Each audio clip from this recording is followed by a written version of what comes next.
been a nurse for like 150 years. Not really, but a long time. I'm going to explain to you why I think cottagecore aesthetic has become so helpful and so popular for relieving anxiety.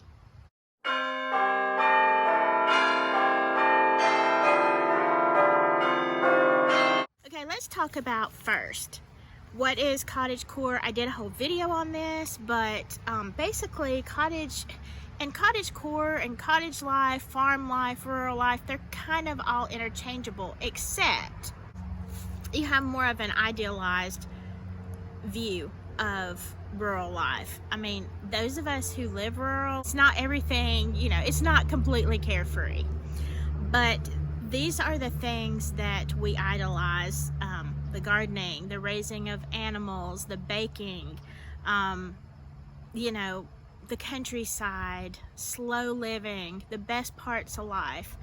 And cottagecore takes that cottage rural life up a notch to, you know, have that view, idealistic view of the world. And 2020 has really caused people to want to cottagecore. For one thing, we have lost some of our interest in materialism.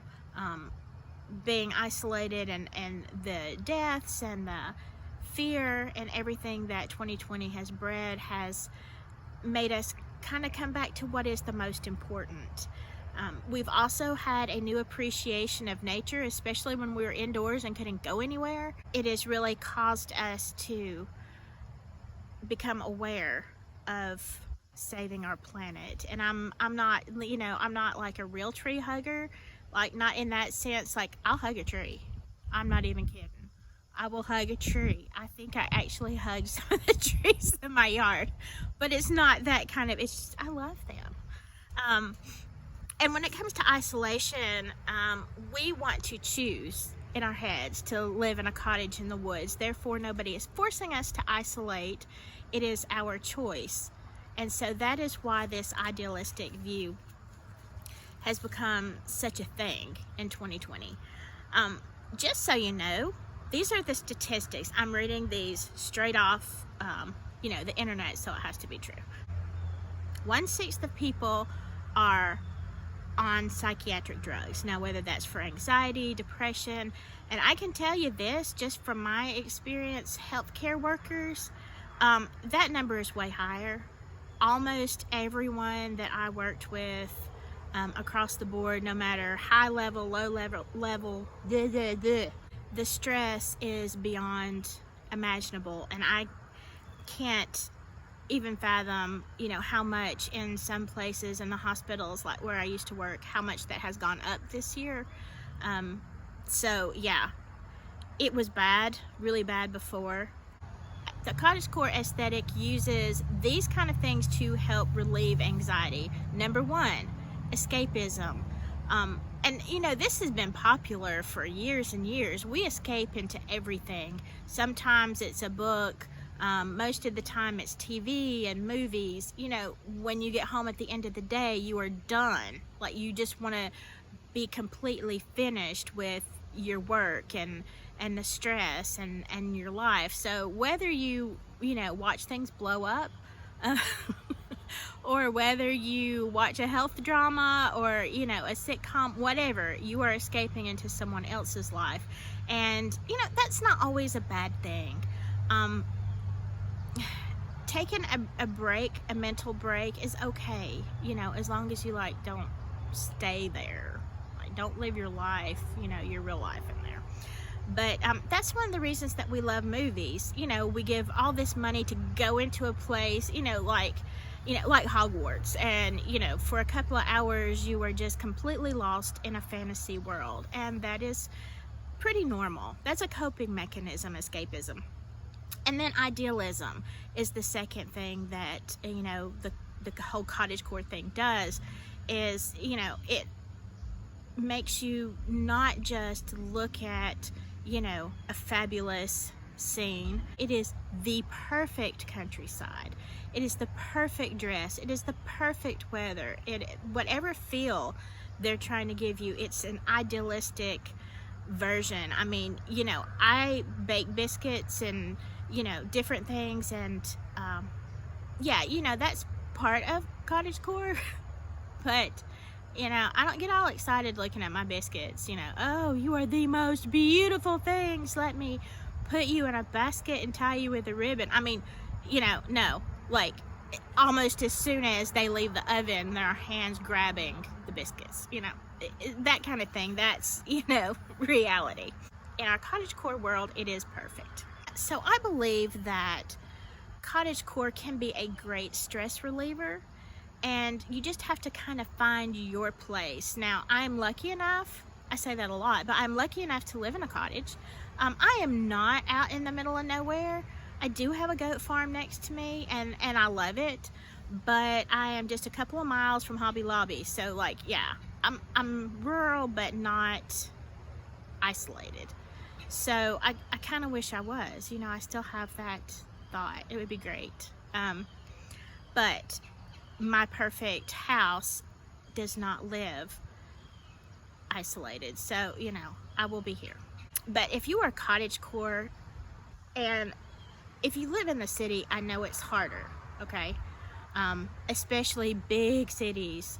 And I love the big city. I love to visit. I have now decided I don't want to live there, but a lot of people do, and I love it. I love New York. Oh my God, I love New York. So, you know, it is a little harder to cottagecore in New York City, but not impossible. So here are the kind of things that I suggest that you do. First of all, make sure you make time to take a cottage break, okay? It's okay. It's okay. People can do without you for a little bit. It is much better. You know, when I cottagecore, I don't kill people. Did I say too much? I'm just kidding. Just kidding. Just kidding.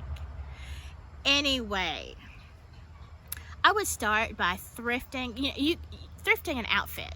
You can go online and see all these cottagecore ideas for outfits, whatever. You know, I don't care. People, especially if you're in your city, they really don't care if you are in a city. You know, people do all kind of stuff in a big city. But, you know, when you are taking your cottagecore break, I would just put on the perfect outfit that makes you feel, you know, just absolutely wonderful. Whether it's a dress, whether it's a pants, you know, there are a ton of ideas out there. And then I would suggest, this is my perfect cottagecore day: thrifting an outfit, going for a walk or a drive in the country, or if you're in the city, just go to a park. You know, try to find a quiet place. Sometimes I know that's a challenge, but on that drive or walk, make sure you take your camera. If you don't have a separate camera, just use your phone. And look for those little details, little things. Like, let me just pick one of these up. Stop and take some nature pics, because you can look at them all day online, but there's something special about a picture that you actually took. So, you know, I love to look back and remember my actual day. I mean, I can dream about somebody else's day, but when I look back on my pictures, I'm like, oh yeah, that was a great day. Another thing, if it's rainy, if it's cold, if it's just not feasible, I would make a cottagecore space. Maybe it's hard where you live. If you have roommates, maybe it's just your bedroom. If you are married and you live with somebody who is so not cottagecore, you know, make a cottage corner, somewhere where you can go and just relieve anxiety. But, you know, watch a Cottagecore movie. And again, there are lists of these. I'll just tell you, there is one series, I can't remember if it's Netflix or Hulu. I think this series is called Larkspur to Candleford, something like that. And I started watching it a few years ago. And to be honest, I didn't watch all of the seasons, but I tend to binge watch. And so, after I binge watched a few seasons, I got kind of frustrated. I should have like spaced it out and taken a break, but I was like, these people don't have any problems. They think they've got problems. They have no problems. Like, I can't relate. Bake something. Sometimes baking, if you're the kind of person that gets stressed out by a recipe and you want to do it all from scratch because that's the cottagecore way, but you end up with a mess and a lot of expense, just don't. There are easier ways. Hey, there are some great mixes where, date nut bread, pumpkin bread, whatever. You add eggs and water. I mean, it's pretty foolproof. The main thing is you are trying to relieve stress. And to do it in the least stressful way, okay? Don't make a mess that's going to stress you out.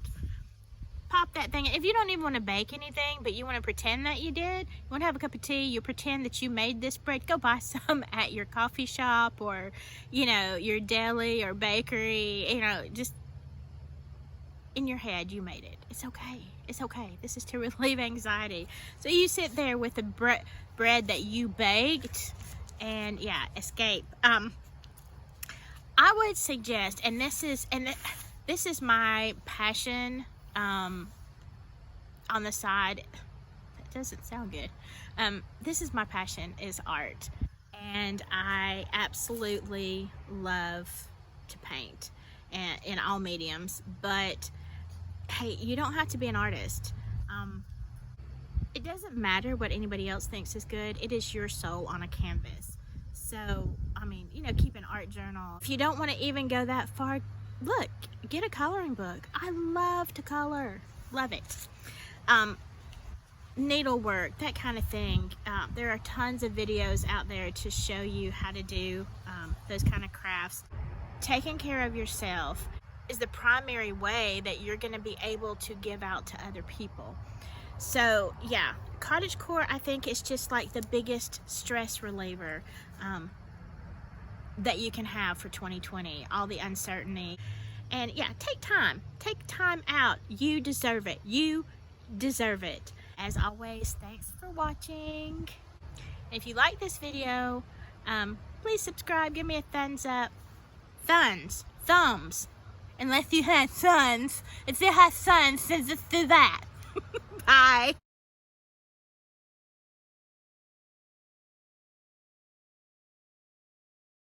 Some days it's very difficult to cottagecore.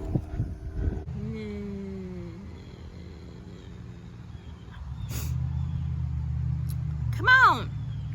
Come on down the road. Come on. Quit making your noise. How many times you gonna pass here? I'm shooting a video. Big woo. Seriously. Bake something. That's number 4. Break. No, don't break anything.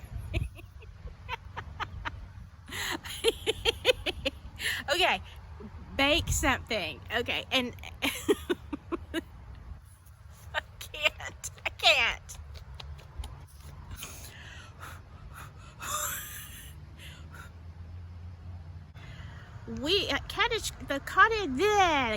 The cottage. Finally!